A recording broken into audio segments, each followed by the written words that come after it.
Hi hello ಎಲ್ಲರಿಗೂ ನಮಸ್ಕಾರ. ನಾನು ನಿಮ್ಮ ಲಕ್ಷ್ಮೀಗೌಡ ಮಾತನಾಡುತ್ತಿರುವುದು.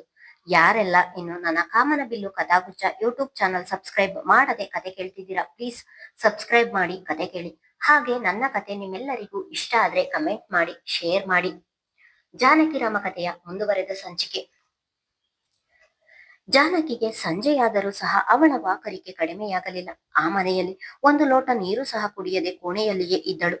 ನಗ್ಮಾ ಅವರು ನಿನಗೆ ಬೇರೆ ಅಡಿಗೆ ಮಾಡಿಕೊಡ್ತೀನಿ ಎಂದು ಹೇಳಿದರೂ ಕೇಳದೆ ನನಗೆ ಬೇಡ ಎಂದು ಹೇಳಿ ಹಾಗೆ ಉಳಿದಳು.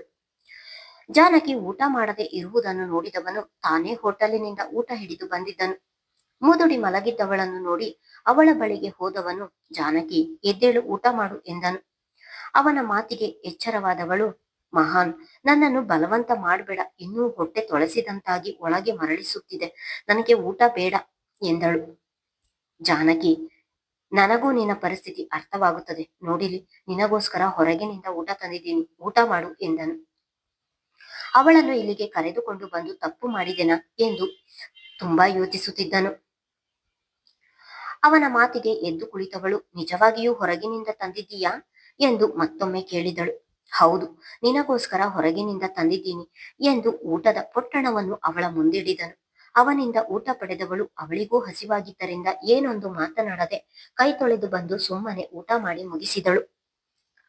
ಊಟ ಮಾಡುವ ತನಕ ಸುಮ್ಮನೆ ಮಂಚದ ಮೇಲೆ ಕುಳಿತಿದ್ದವನು, ಅವಳದು ಊಟವಾದ ನಂತರ ಎಲ್ಲವನ್ನು ಮುಗಿಸಿಬಿಟ್ಟೆಯಾ ಎಂದನು. ಹೌದು, ಯಾಕ ಕೇಳ್ತಿದ್ದೀಯಾ ಎಂದಳು. ನೀನು ಎಲ್ಲವನ್ನು ತಿನ್ನುವುದಿಲ್ಲವೇನೋ, ನನಗೂ ಸ್ವಲ್ಪ ಮಿಕ್ಕಿಸುತ್ತೀಯಾ ಎಂದು ತಿಳಿದಿದ್ದೆ, ಆದರೆ ಪೂರ್ತಿ ತಿಂದೆಯಲ್ಲ, ಅದಕ್ಕೆ ಕೇಳಿದೆ ಎಂದನು. ನೀನಿನ್ನೂ ಊಟ ಮಾಡಿಲ್ಲವಾ ಎಂದು ಆಶ್ಚರ್ಯದಲ್ಲಿ ಕೇಳಿದಳು. ಇಲ್ಲ, ನಿನ್ನ ಸ್ಥಿತಿಯನ್ನು ನೋಡಿ ಊಟ ಮಾಡಲು ಏಕೋ ಮನಸ್ಸಾಗಲಿಲ್ಲ ಎಂದರೆ ಅವನ ಮಾತು ಕೇಳಿದವಳು, ಮಾನವೀಯತೆಗಾದರೂ ಊಟ ಮಾಡು ಎಂದು ನಾನು ಕರೆಯಲಿಲ್ಲವಲ್ಲ ಎಂದು ಒಳಗೊಳಗೆ ನೊಂದುಕೊಂಡಳು. ಅವಳ ಮನದ ಮಾತನ್ನು ತೋರದವಳು, ನಿನಗೆ ಮನೆಯಲ್ಲಿ ಅಡುಗೆ ಮಾಡಿದ್ದಾರಲ್ಲ, ಹೋಗಿ ಊಟ ಮಾಡು ಎಂದು ಹೇಳಿ ರಗ್ಗು ಹೊದ್ದು ಮಲಗಿದಳು. ನಾನು ಇವಳಿಗೋಸ್ಕರ ಊಟ ಮಾಡದೆ ಇದ್ದರೆ ಇವಳು ಮಾತ್ರ ಕಡತ್ತಾಗಿ ತಿಂದು ಹೇಗೆ ಮಾತನಾಡುತ್ತಿದ್ದಾಳೆ ನೋಡು, ಅಮಾಯಕಿ ಎಂದು ತಿಳಿದರೆ ಬಹಳ ಚಾಲಾಕಿ ಇದ್ದಾಳೆ, ಎಲ್ಲ ನನ್ನ ಕರ್ಮ ಎಂದುಕೊಂಡವನು ಕೆಳಗೆ ಬಂದಿದ್ದನು. ಮಹಾನ್, ಜಾನಕಿಗೆ ಊಟ ಕೊಟ್ಯಾ ಎಂದು ಅಡಿಗೆ ಮನೆಗೆ ಬಂದವನನ್ನು ಕೇಳಿದರು ನಗ್ಮ. ಹೂ ಕೊಟ್ಟೆ ಚಿಕ್ಕಿ, ಬಕಾಸೂರ್ಯ ಹಾಗೆ ತಿಂದು ಮಲಗಿದ್ದಾಳೆ ಎಂದನು ಕೋಪದಲ್ಲಿ. ಥೂ ಬಿಡ್ತು ಅನ್ನು, ಯಾಕೆ ಹಾಗೆ ಹೇಳ್ತೀಯ, ಪಾಪ ಬೆಳಿಗ್ಗೆಯಿಂದ ಹಸಿದಿದ್ದಾಳೆ, ಅದಕ್ಕೆ ಊಟ ಮಾಡಿದ್ದಾಳೆ ಅನ್ಸುತ್ತೆ, ಅಷ್ಟಕ್ಕೆ ನೀನು ಹೀಗೆಲ್ಲ ಮಾತನಾಡುತ್ತಾರ ಎಂದು ಗದರಿದರು. ಅಲ್ಲ ಚಿಕ್ಕಿ, ಕರ್ಟಸಿಗಾದರೂ ಒಂದು ಮಾತು ಊಟ ಮಾಡಿ ಎಂದು ಕರೆಯುವುದು ಬೇಡವಾ, ಒಬ್ಬಳೇ ಎಲ್ಲವನ್ನು ತಿಂದು ಮುಗಿಸಿದಳು ಎಂದನು.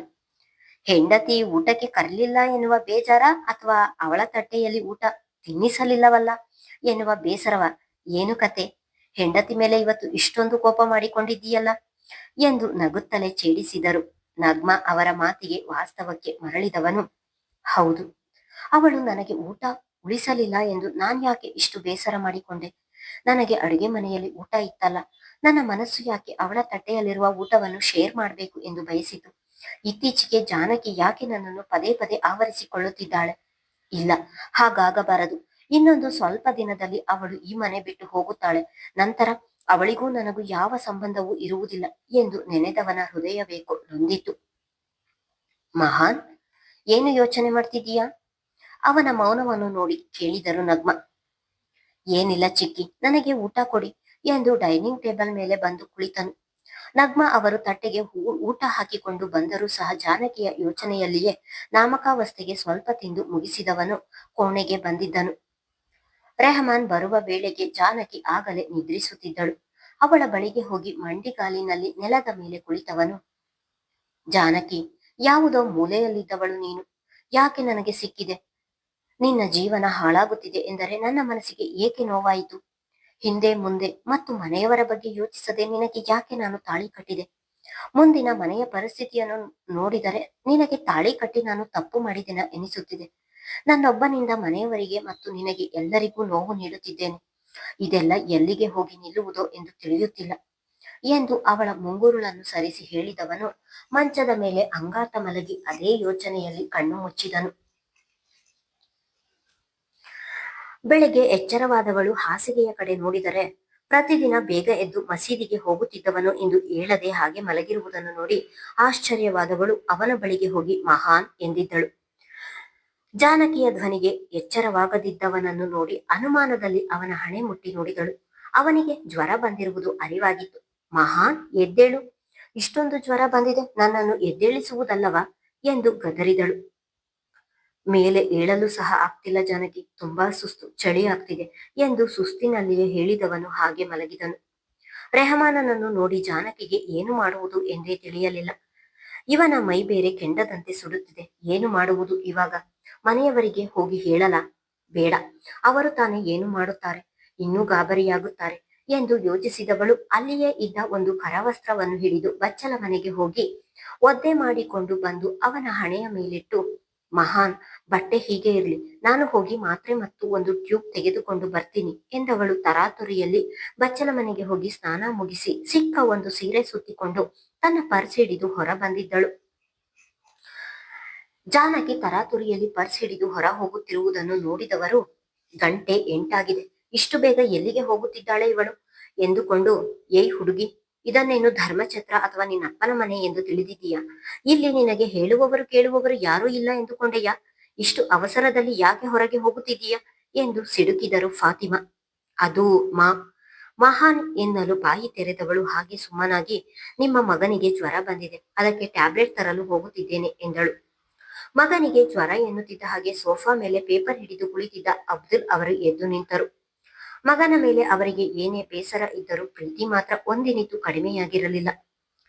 ಜಾನಕಿ ಜ್ವರ ಎನ್ನುತ್ತಿದ್ದ ಹಾಗೆ ಅವರು ಮಗನನ್ನು ನೋಡುವ ತವಕ ಹೆಚ್ಚಾಗುತ್ತಿತ್ತು. ಆದರೆ ಮಗ ತನಗೆ ಒಂದು ಮಾತು ಹೇಳದೆ ಮದುವೆಯಾದನಲ್ಲ ಎನ್ನುವ ಬೇಸರದ ಛಾಯೆ ಅವರನ್ನು ಹೆಜ್ಜೆ ಮುಂದಿಡದಂತೆ ತಡೆಯಿತು.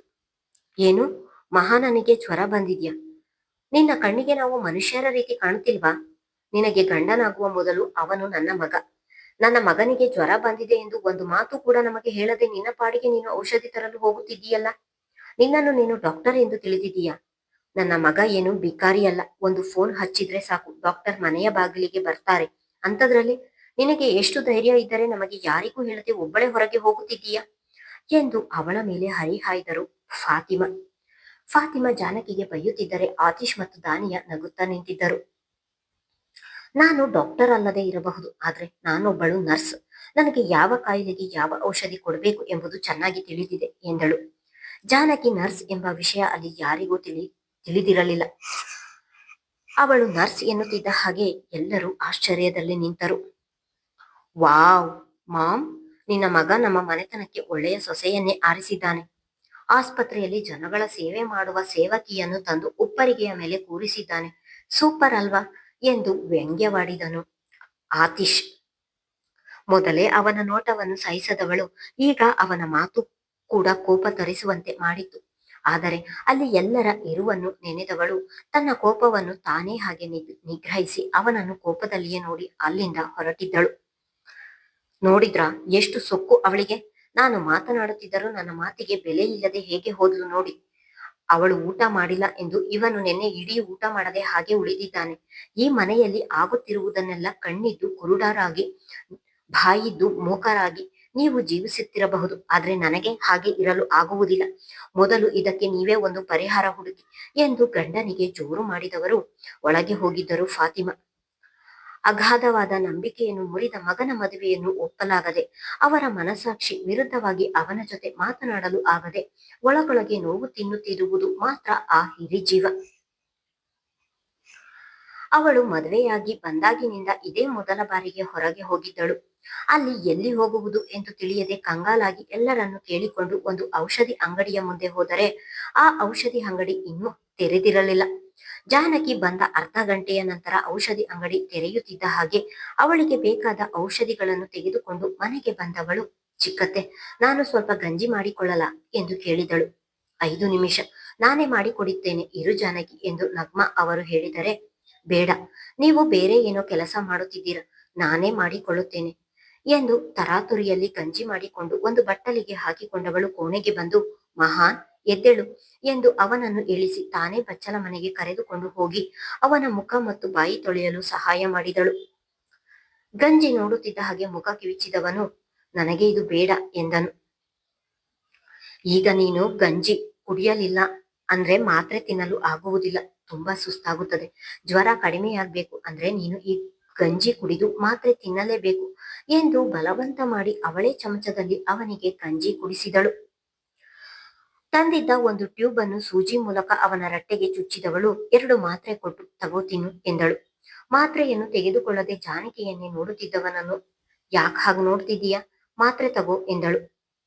ಅದ್ಯಾವುದೋ ಗಂಜಿ ಕುಡಿಸಿ ಹೇಸಿಗೆಯಾಗುತ್ತಿದೆ, ಮಾತ್ರೆ ತಿನ್ನಲು ಆಗುವುದಿಲ್ಲ, ನನಗೆ ಬೇಡ ಎಂದು ಪುಟ್ಟ ಮಕ್ಕಳು ಹೇಳುವ ಹಾಗೆ ಹೇಳಿದನು. ಈ ಮಾತ್ರೆ ತಿಂದು ಮಲಗಿದರೆ ಮಧ್ಯಾಹ್ನದಷ್ಟರಲ್ಲಿ ನಿನಗೆ ಜ್ವರ ವಾಸಿಯಾಗುತ್ತದೆ ಎಂದವಳು ಅವಳೇ ಬಲವಂತವಾಗಿ ನೀರು ಕುಡಿಸಿ ಮಾತ್ರೆಯನ್ನು ಅವನು ಅವನ ಬಾಯಿಗೆ ಹಾಕಿದಳು. ಮಹಾನ್, ಇವಾಗ ಹೇಗಿದ್ದೀಯಾ? ನಿನಗೆ ಜ್ವರ ಎಂದು ಕೇಳಿ ಎಷ್ಟು ಭಯ ಆಯಿತು ಗೊತ್ತಾ? ಡಾಕ್ಟರ್ನ ಬರಲ ಹೇಳ ಎಂದು ಹೇಳುತ್ತಲೇ ಫಾತಿಮಾ ಅವರು ಕೋಣೆಯ ಒಳಗೆ ಬಂದಿದ್ದವರು ಮಗನ ಪಕ್ಕ ಕುಳಿತು ಹೇಳಿದರು. ಅವರ ಹಿಂದೆ ನಗ್ಮಾ ಅವರು ಕೂಡ ಬಂದಿದ್ದರು. ಬೇಡ ಮಾಮ್, ಜಾನಕಿಯ ಮಾತ್ರೆ ತಂದಿದ್ದಾಳೆ, ಗಂಜಿ ಕುಡಿದು ಮಾತ್ರೆ ತಿಂದಿದ್ದೇನೆ, ಇನ್ನೊಂದು ಸ್ವಲ್ಪ ಹೊತ್ತಿನಲ್ಲಿ ಜ್ವರ ಕಡಿಮೆಯಾಗುತ್ತದೆ ಎಂದನು. ಮಹಾನ್, ವೈದ್ಯರಿಗೆ ಹೇಳದೆ ಹಾಗೆ ಮಾತ್ರೆ ತಿನ್ನುವುದು ತಪ್ಪು, ನಾನು ಈಗಲೇ ವೈದ್ಯರಿಗೆ ಕರೆ ಮಾಡ್ತೀನಿ ಎಂದರು. ಅವಳೇ ಹೋಗಿ ಮಾತ್ರೆ ತಂದು ಮಗನಿಗೆ ಕೊಟ್ಟಿದ್ದಾಳಲ್ಲ ಎನ್ನುವ ಕೋಪ ಅವರಿಗೆ ಹಾಗೆ ಇತ್ತು. ಅಕ್ಕ, ಇವಾಗ ತಾನೇ ಮಾತ್ರೆ ತಿಂದಿದ್ದಾನಲ್ಲ, ಜ್ವರ ಕಡಿಮೆಯಾಗಲಿಲ್ಲ ಎಂದರೆ ಸಂಜೆಯಷ್ಟರಲ್ಲಿ ಡಾಕ್ಟರ್ ಅನ್ನು ಬರ ಹೇಳಿದ್ರೆ ಆಯ್ತು. ಇವಾಗ ಅವನು ಮಲಗಿ ರೆಸ್ಟ್ ಮಾಡಲಿ, ಬನ್ನಿ ಹೋಗೋಣ ಎಂದು ನಗ್ಮಾ ಅವರೇ ಫಾತಿಮಾ ಅವರನ್ನು ಹೊರಗೆ ಕರೆದುಕೊಂಡು ಹೋಗಿದ್ದರು. ಅಲ್ಲ, ಇವರಿಗೆ ಮಗನ ಮೇಲೆ ಇಷ್ಟು ಪ್ರೀತಿ ಇದೆ, ಹಾಗೆ ನನ್ನ ಮೇಲೆ ಕೋಪವೂ ಇದೆ. ಇವರ ಕೋಪವನ್ನೆಲ್ಲ ನನ್ನ ಮೇಲೆ ತೋರಿಸಿದರೆ ನಾನೇನು ಮಾಡಲು ಸಾಧ್ಯ? ಆದಷ್ಟು ಬೇಗ ಈ ಮನೆಯವರಿಂದ ದೂರ ಹೋಗಬೇಕು ಎಂದುಕೊಂಡವಳಿಗೆ ಅದು ಅವಳಿಂದ ಸಾಧ್ಯವಾ ಎಂದು ತಿಳಿಯಲಿಲ್ಲ. ಮುಂದುವರಿಯುವುದು. ಧನ್ಯವಾದಗಳು.